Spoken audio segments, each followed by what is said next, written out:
Class 10th topic is pair of linear equations into variables. Exercise 3.1 का हम कर रहे हैं क्वेश्चन नंबर 4. इस क्वेश्चन में हमारे पास 4 पार्ट्स हैं. तो question is which of the following pairs of linear equations are consistent inconsistent. हमें कुछ पेयर्स गिवन है, हमने बताना है कि वो कंसिस्टेंट है या इनकंसिस्टेंट है. इफ कंसिस्टेंट, अगर वो कंसिस्टेंट है, ऑब्टेन द सॉल्यूशंस ग्राफिकली, तो हमने ग्राफिकली उनके सॉल्यूशंस को ऑब्टेन करना है. तो फर्स्ट पार्ट से हम सॉल्यूशन स्टार्ट करते हैं. तो मैंने अपनी इक्वेशंस लिख ली हैं. सबसे पहले हम इन्हें इनके स्टैंडर्ड फॉर्म में लिखेंगे. तो हमने इसे अपनी स्टैंडर्ड फॉर्म में भी लिख लिया है. X plus y minus 5 is equals to 0, 2x plus 2y minus 10 is equals to 0. अब हमने क्या करना है, हमने पहले इसकी कंसिस्टेंसी और इनकंसिस्टेंसी को चेक करना है. तो उसके लिए हम ये रिकॉल कर देते हैं कि हमारे कौन से रेशियोज, कौन सी इक्वेशंस जो होती है on comparison of ratios consistent या इनकंसिस्टेंट आती हैं. तो when a1 by a2 is not equal to v1 by v2, तो हमारा अगर हमारी ये कंडीशन आती है तो हमारा सिस्टम ऑफ इक्वेशन आता है consistent. Second condition, a1 by a2 b1 by b2 दोनों इक्वल हैं but c1 by c2 equal नहीं है, तो हमारा होता है इनकंसिस्टेंट. एंड व्हेन तीनों ही एक दूसरे के इक्वल आ जाएं तो हमारा होता है कंसिस्टेंट. तो हमने बस ये कंसिस्टेंसी चेक करनी है पहले. तो स्टार्ट करते हैं, रेशियोज को कंपेयर कर लेते हैं. तो क्या है हमारे पास, हमारे a1 और a2, जो ये हमारे x के कोफिशिएंट्स होते हैं, ये a, ये b और ये c होते हैं. फर्स्ट इक्वेशन के लिए 1 1 1, सेकंड के लिए 2 2 2. तो ये a1 a2 b1 b2 c1 c2. तो a1 बाई a2 क्या है, 1 बाय 2 लिख लेते हैं हम यहाँ पे 1 बाय 2. b1 बाई b2 भी यहाँ 1 है, यहाँ 2 है. 1 कहाँ है, जहाँ कुछ भी गिवन नहीं है वहाँ हम 1 लिखते हैं. तो इधर भी हमारे पास 1 बाय 2. एंड नेक्स्ट हमारा जो है वो है -5 बाय -10. तो -5 bye -10.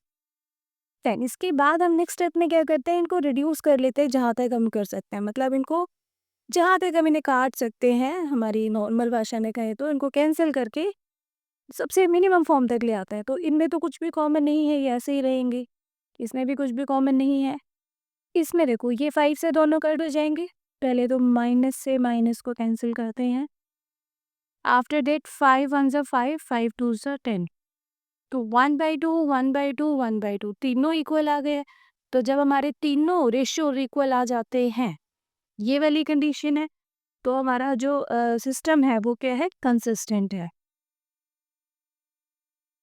Because a1 by a2 is equals to b1 by b2 is equals to c1 by c2, therefore system of lines is consistent. तो अब जब कंसिस्टेंट है तो हमने इनको सॉल्व करना है, और सॉल्व हमने करना है इनको ग्राफिकली. तो स्टार्ट करते हैं. तो हमारी first equation x plus y is equals to 5. इसके लिए सबसे पहले हम कोऑर्डिनेट्स निकालते हैं. तो हमारा सबसे इजी मेथड क्या होता है, सबसे पहले तो एक्स वाई लिख लेते हैं. उसके बाद देखो सबसे पहला जो हम सबसे इजी मेथड होता है वो होता है कि एक बार एक्स को आप 0 ले लें और एक बार वाई को 0 ले लें. तो जब इस इक्वेशन में हम एक्स को 0 लेंगे तो वाई की वैल्यू आ जाएगी 5.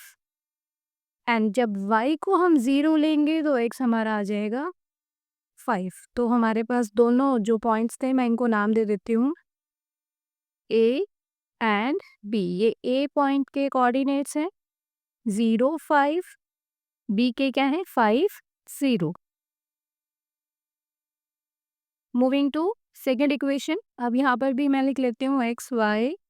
जब हम एक्स को 0 लेंगे, यहाँ मैंने एक्स को अगर 0 ले लिया तो वाई की वैल्यू देखो, यहाँ सिर्फ ये बचा हमारे पास. इसको 0 लेने पर ये पूरा 0, यहाँ से वाई की वैल्यू निकल कर आएगी 5. अगर मैंने इसको क्या ले लिया 0, वाई को 0 ले लिया तो एक्स की वैल्यू भी आ गई 5. तो हमारे पास सी और डी पॉइंट भी आ गए हैं जिनके कोऑर्डिनेट्स भी 0 5 और 5 0 हैं. आप देख सकते हैं कि कोऑर्डिनेट्स इक्वली आ रहे हैं, सेम आ रहे हैं. ऐसा क्यों हो रहा है, क्योंकि हमारा जो ये सिस्टम ऑफ इक्वेशन था, ये वाला जो सिस्टम ऑफ इक्वेशन था, ये हमारा कोइंसिडेंट रेज के लिए होता है. हम ये लिख भी लेते हैं ब्रैकेट में कोइंसिडेंट रेज. इधर ब्रैकेट में हमने मेंशन कर लिया है लाइन्स आर कोइंसिडेंट लाइन्स आती है हमारी जब हमारे तीनों रेशियोज इक्वल होते हैं। तो दिख ही रहा है कि यहाँ से जब हम इन्हें प्लॉट करेंगे तो लाइन्स कोइंसिडेंट ही आएंगी। चलिए करते हैं इनको ग्राफ पे प्लॉट। ये है हमारी ग्राफ शीट जिस पे मैंने लिख लिए हैं हमारे चारों पॉइंट्स। तो अब इन्हें प्लॉट करते हैं। पहला पॉइंट है ए है 0 5, तो x की वैल्यू 0 एंड y की वैल्यू 5, x 0 एंड y 5। तो ये वाला पॉइंट आया हमारे पास। पॉइंट बी जो है वो है 5 0। अब की बार x हमारे पास 5 है और y जो है वो 0 है, तो ये हमारा पॉइंट आ गया पॉइंट बी 5 0। अब हमने क्या करना है, इन दोनों पॉइंट्स को मिला देना है। दोनों पॉइंट्स को मिला के हमने उसके ऊपर उसकी इक्वेशन भी डाल दी है कि ये कौन सी इक्वेशन की ये लाइन है, वो है x plus y is equals to 5। तो नेक्स्ट वाले हम पॉइंट्स देखते हैं हमारे पास क्या थे, C एंड D सेम ही थे। C 0 5 and this is D 5 0। तो इनको भी डिनोट कर लेते हैं। 0 5 ये रहा तो ये C पॉइंट भी है, 5 0 ये रहा तो ये T पॉइंट भी है OB के साथ। सिमिलर पॉइंट्स को हमने प्लॉट कर लिया। आप क्या करेंगे नेक्स्ट स्टेप में हमने क्या करना है, हम जब इन्हें मिलाएंगे, इनको भी जब हम मिलाएंगे तो वही लाइन आ जाएगी हमारे पास। फिर से हमने सेकेंड इक्वेशन की लाइन को भी ड्रॉ कर दिया है। तो एज यू कैन सी हमारी जो लाइंस हैं वो ओवरलैपिंग है, एक लाइन के ऊपर दूसरी लाइन है। तो इस केस में क्या होता है, हमारे पास बहुत सारे सॉल्यूशंस हो जाते हैं क्योंकि हमारी लाइंस क्या है, कोइंसिडेंट लाइंस हैं। तो आप देखो हर पॉइंट पर एक सॉल्यूशन है, इनफाइनाइटली मैनी सॉल्यूशंस। बस अब हम यहाँ लिख देते हैं, हमने यहाँ मेंशन कर देना है since the lines are coincident there are infinitely many solutions. इसी के साथ हमारे पास पार्ट ओवर होता है। Second part, x minus y is equals to 8, 3x minus 3y is equals to 16। ये हमें इक्वेशन गिवन है, मैंने इन्हें स्टैंडर्ड फॉर्म में लिख लिया है। आपको भी लिखना है x minus y minus 8 is equals to 0, 3x minus 3y minus 16 is equals to 0। अब इसके बाद क्या करेंगे, इसके बाद हम इनकी करेंगे कंसिस्टेंसी और इनकंसिस्टेंसी को चेक। तो उसके लिए हमें रेशियोज कंपेयर करने होंगे। a1 बाय a2 क्या है हमारे पास, a1 बाय a2 यहाँ से देखते हैं, ये है 1/3 1/3 एंड b1 बाय b2 क्या है, -1 by -3 -1 by -3 c1 by c2 -8 by -16। Cancel करते हैं जिनको कर सकते हैं, इसमें कुछ भी कैंसिल नहीं हो रहा है, इसमें माइनस से माइनस कैंसिल, देन माइनस से माइनस रिमूव, और साथ ही में 8 1 ज़ा 8 8 2 ज़ा 16। तो देखो अब 1/3 ये तो दोनों इक्वल हैं, ये 1/2 तो ये इक्वल नहीं है। तो हम देख सकते हैं हमारे पहले दो रेशियोज जो हैं वो इक्वल है, तीसरा इक्वल नहीं है। लिख लेते हैं इसे, क्योंकि a1 by a2 b1 by b2 equal है but c1 by c2 equal नहीं है। तो इस कंडीशन में हमारे पास क्या होता है, हमारा जो पेयर ऑफ इक्वेशन है वो होता है इनकंसिस्टेंट, और इनकंसिस्टेंट का मीन्स है it has no solution. Second part में कोई सॉल्यूशन नहीं है, इसलिए हमें इसका ग्राफ नहीं बनाना है, हम इसे आगे सॉल्व नहीं करेंगे। तो moving two part 3। Part 3 equations are 2x plus y minus 6 is equals to 0, 4x minus 2y minus 4 is equals to 0। तो ये ऑलरेडी स्टैंडर्ड फॉर्म में गिवन है, हम डायरेक्टली इनके रेशियोज को कंपेयर करेंगे। a1 बाय a2 हमारे पास क्या है, 2/4, इधर हमने लिख देना है 2/4। b1 by b2 1 bye -2, c1 by c2 -6 bye -4। अब इनको रिड्यूस कर लेते हैं जहाँ तक हम कर सकते हैं। तो पहले 2 और 4 हमारे 2 से कैंसिल हो जाएंगे, इधर 1 इधर 2, ये ऑलरेडी कैंसिल है। इधर से माइनस रिमूव, माइनस से माइनस कैंसिल हो गया, 2 2 ज़ा 4 2 3 ज़ा 6। तो अब हमारे पास देखो ना नंबर्स क्या आए हैं, रेशियोज क्या आए हैं। रिड्यूस करने के बाद हमारे पास अब रेशियोज ये आया। तो हम देख सकते हैं कि पहले ही दो रेशियोज जो हैं वो इक्वल नहीं है, और जब हमारा a1 by a2 b1 by b2 equal नहीं होते हैं तो हमारा सॉल्यूशन होता है कंसिस्टेंट यूनिक सॉल्यूशन। तो पेयर ऑफ इक्वेशन हमारा जो है वो क्या है, कंसिस्टेंट हैं क्योंकि दोनों रेशियोज हमारे इक्वल नहीं आए हैं, फर्स्ट टू रेशियोज इक्वल नहीं आए, थर्ड को चेक ही नहीं करेंगे। अब pair of equation is consistent, it has a unique solution. तो अब वो सॉल्यूशन हमने फाइंड करना है और हम कौन से मेथड से करेंगे? Graphical method. मैंने दोनों इक्वेशंस लिख ली हैं for equation first 2x plus y is equals to 6। तो सबसे पहले इसके लिए सॉल्व करते हैं। देखो क्वेश्चन में जब हमें इक्वेशंस गिवन थी तो वो हमें गिवन थी स्टैंडर्ड फॉर्म में, as in is equals to 0 वाली फॉर्म में, लेकिन इनको सॉल्व करने से ज़्यादा इजी रहेगा हमारे पास इस फॉर्म में लिख के सॉल्व करना।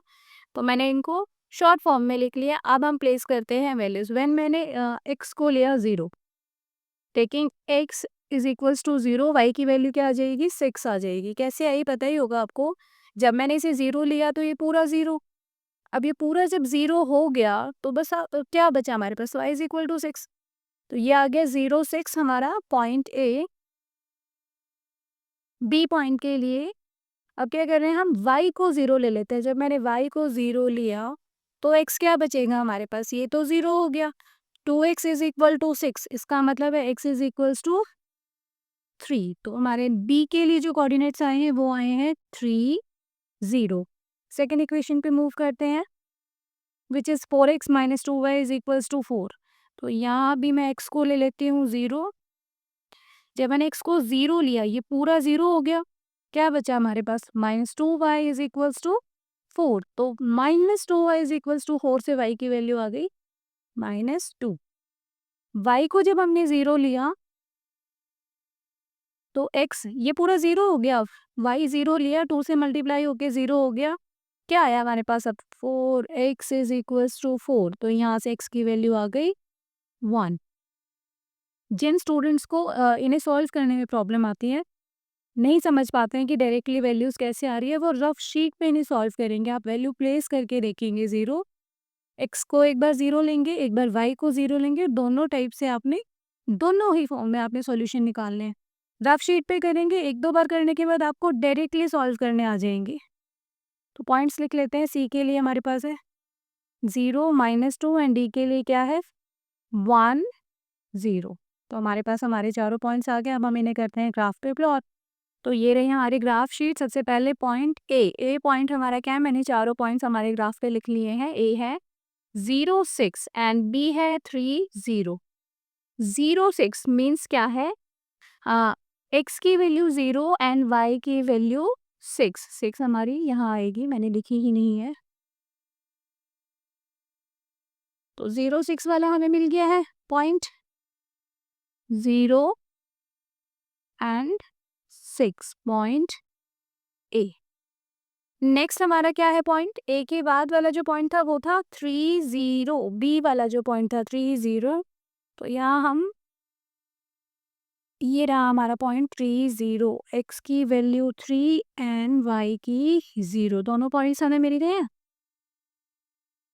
फर्स्ट इक्वेशन की जो हमारी लाइन है वो इन्हीं दोनों पॉइंट्स को मिलाकर ड्रॉ होगी। अब हम इन्हें क्या कर देते हैं? इनको मिला देते हैं। फर्स्ट इक्वेशन की लाइन हमने ड्रॉ कर ली। सेकेंड इक्वेशन के लिए पॉइंट सी के हमारे कोऑर्डिनेट्स है 0 -2, x 0 एंड y -2। तो ये हमारा पॉइंट आ गया, सी पॉइंट है ये 0 -2। डी मेंशन करना मैं भूल गई थी। तो नेक्स्ट हमारा क्या है? डी के लिए 1 0, x की वैल्यू 1 एंड y की वैल्यू 0। तो ये हमारा पॉइंट है 1 0 पॉइंट डी। अब हम इनको भी मिला देंगे with the help of scale. Second equation की लाइन को भी हमने ड्रॉ कर दिया। अब हमें देखना है इनका पॉइंट ऑफ इंटरसेक्शन। तो पॉइंट ऑफ इंटरसेक्शन क्या है? देखो यहाँ से ये पॉइंट है हमारा, जहाँ पर हमारी दोनों लाइंस एक दूसरे को कट कर रही हैं, इंटरसेक्ट कर रही हैं। तो इसके लिए x की वैल्यू 2 है और y की भी वैल्यू 2 है। तो पॉइंट ऑफ इंटरसेक्शन इज 2 2। तो हमारी x की वैल्यू भी आ गई है 2 और y की वैल्यू भी आ गई है 2। इन्हें लिख देते हैं। ये मेंशन करने के साथ हमारा थर्ड पार्ट भी ओवर होता है। Moving to next part. Question 4 का fourth part 2x - 2y - 2 is equals to 0, 4x - 4y - 5 is equals to 0 already standard form में गिवन है। रेशियोज कंपेयर करते हैं। a1/a2 क्या है? 2/4।